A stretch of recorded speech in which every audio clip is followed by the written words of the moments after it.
Olá, sejam todos bem-vindos ao Biofocus Enfermagem, um canal ideal para você aprender e revisar conteúdos da saúde, principalmente você que é estudante da enfermagem. Hoje nós iremos continuar falando sobre a tuberculose, prevenção e cuidados. No vídeo anterior, nós falamos sobre o agente etiológico da tuberculose, a transmissão, como que é feita a transmissão da tuberculose, os sintomas e o risco de adoecimento. Nós falamos também um pouco sobre a imunidade, que ter tido tuberculose e ter tratado dela não confere imunidade para uma nova incidência. Hoje nós iremos falar sobre o diagnóstico, né? Porque temos o diagnóstico clínico através dos exames físicos e temos o diagnóstico confirmatório, né? Que é o diagnóstico laboratorial. Para falar sobre o diagnóstico, nós precisamos pontuar uma das estratégias que é utilizada pelo Sistema Único de Saúde, o SUS, para o diagnóstico de tuberculose e o tratamento, que é a busca ativa de sintomático respiratório. O que é essa busca ativa? A busca ativa é uma forma que o sistema de saúde encontrou para que a gente pudesse localizar possíveis casos de tuberculose, né? Esses casos pode ser positivo, mas também pode ser negativo. A busca ativa é uma estratégia utilizada principalmente pelas pessoas que compõem ali o núcleo de assistência à saúde de determinada área. Dentro da unidade básica, nós temos o enfermeiro, o médico e o agente comunitário de saúde. E como que funciona? O agente comunitário de saúde é a pessoa da equipe que tem o maior contato e o maior diálogo com a população daquele determinado bairro, daquela determinada área. Esse agente comunitário de saúde, que costuma visitar as residências das pessoas que estão ali naquela área que a unidade básica de saúde ela presta serviço, ele visita essas pessoas quando chega e busca. Se aquela chegou numa casa, por exemplo, ele chegou numa casa onde nós temos um pai, uma mãe e 2 filhos. Nessa família, o agente comunitário de saúde percebeu que o seu João, de 57 anos, pai daquelas 2 crianças e marido daquela mulher, ele está com a tosse persistente por mais de 3 semanas. O agente comunitário de saúde, ele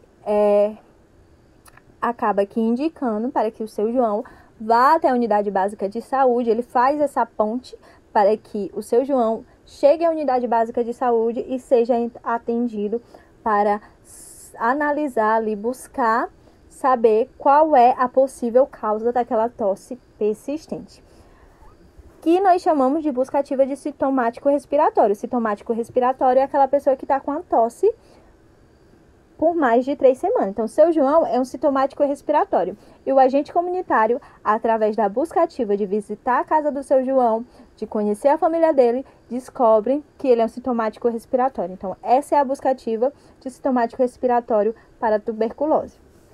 A pessoa ser sintomática respiratória não confere a ela o diagnóstico de tuberculose, mas ela deve ser investigada para a tuberculose, né? Através de exames bacteriológicos. É uma estratégia para o controle da tuberculose, para que mais pessoas não venham a ser infectadas, caso encontre ali um caso positivo, e também uma detecção precoce das formas pulmonares. Por quê?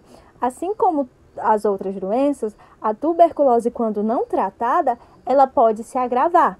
E além de se agravar no indivíduo que está infectado, ela pode ser transmitida e infectar outro indivíduo. Então, a busca ativa, ela trabalha dentro dessa estratégia para controle e detecção precoce de formas pulmonares. E também porque a gente costuma dizer que a tuberculose, ela atinge os pulmões, mas somente 87% dos casos são pulmonares e os demais são extrapulmonares, ou seja, os bacilos eles podem afetar outras regiões do corpo do indivíduo, que fica ainda mais complicado o diagnóstico, fica ainda mais complicado o tratamento. Então, quanto mais cedo e mais precoce a gente encontrar o indivíduo que é positivo, melhor é o tratamento e mais rápido é a cura dele. E aí temos aqui essas ramificações que vai falar sobre a tuberculose. 87% dos casos são pulmonares e o restante extrapulmonar. Dentro dos casos que são extrapulmonar, né, dos diagnósticos, nós temos aí casos que atingem a pleura, o empiema pleural tuberculoso, a glândula periférica, a meningoencefálica, a pericárdia e a óssea. Então, nós temos todos esses tipos de tuberculose extrapulmonar. E dentro das fases de diagnóstico, a gente tem as fases primária, pós-primária e miliar. Nós precisamos entender essas três fases para que a gente compreenda ali qual vai ser o indivíduo que vai ser mais difícil de diagnosticar e qual vai ser o tratamento, a forma de tratar mais eficaz. Por quê? Os sintomas clássicos são a tosse persistente seca ou produtiva, a febre vespertina, a sudorese noturna e emagrecimento. Mas, a depender da fase que aquele indivíduo está contaminado com tuberculose, esses sintomas eles podem variar de uma forma mais tênue até uma forma mais intensa. E aí nós temos a primária, pós-primária e a miliar.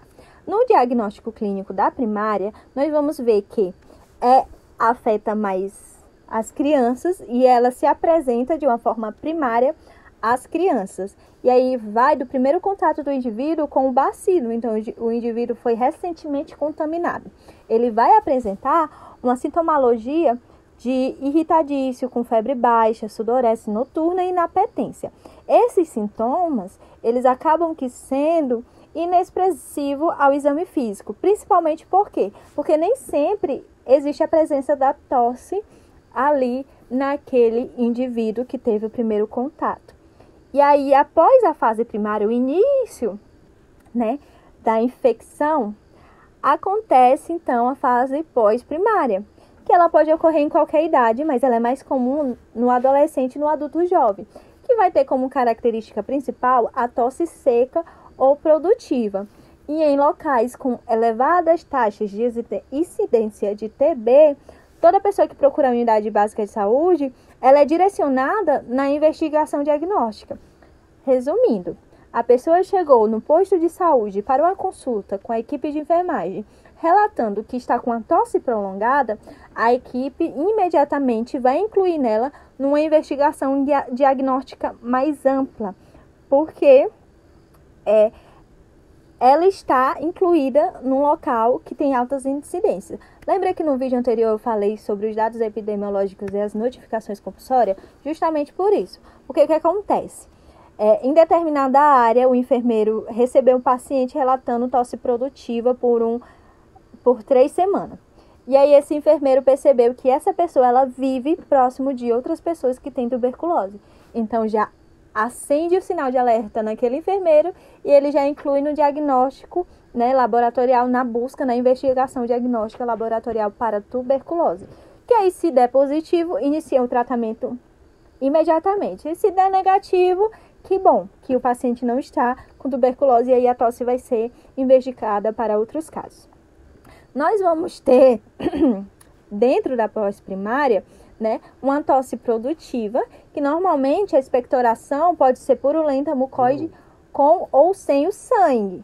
E a febre vespertina sem calafrios, que não vai costumar ultrapassar os 38 graus Celsius. E aí, dentro do exame físico, a gente vai ver que a diferença da pós-primária para a primária é que uma atinge principalmente as crianças e os sintomas iniciais são irritação, a febre baixa, sudorese noturna e inapetência. Já na pós-primária, os sintomas clássicos, eles são mais evidentes e o paciente lá no exame físico da consulta de enfermagem, ele vai mostrar faces de doença crônica e emagrecimento.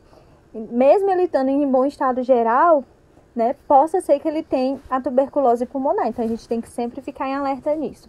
Quanto ao escuta pulmonar dentro do exame físico, ele pode apresentar uma diminuição do murmúrio vesicular, um sopro anfórico ou mesmo a escuta ser normal. No que diz respeito à tuberculose pulmonar na sua fase miliar, ela vai se referir ao aspecto radiológico pulmonar, específico no diagnóstico clínico, né? Que pode ocorrer tanto na forma primária quanto na forma secundária, que é a pós-primária da TB. É uma forma mais grave da doença, que é mais comum em pacientes imunocomprometidos, né? Pacientes infectados com o HIV na sua fase mais avançada de imunossupressão. A apresentação clínica dela pode ser aguda ou subaguda, com a maior frequência em crianças e em adultos jovens. né, de uma forma mais incomum, a TB miliar, ela apresenta-se como uma doença crônica em idosos, ou mesmo a febre de origem obscura. Os sintomas como febre, astenia, emagrecimento e tosse vão ocorrer em 80% dos casos. Quanto ao diagnóstico bacteriológico, a gente vai compreender aí vários métodos que são utilizados no país para fazer o diagnóstico laboratorial.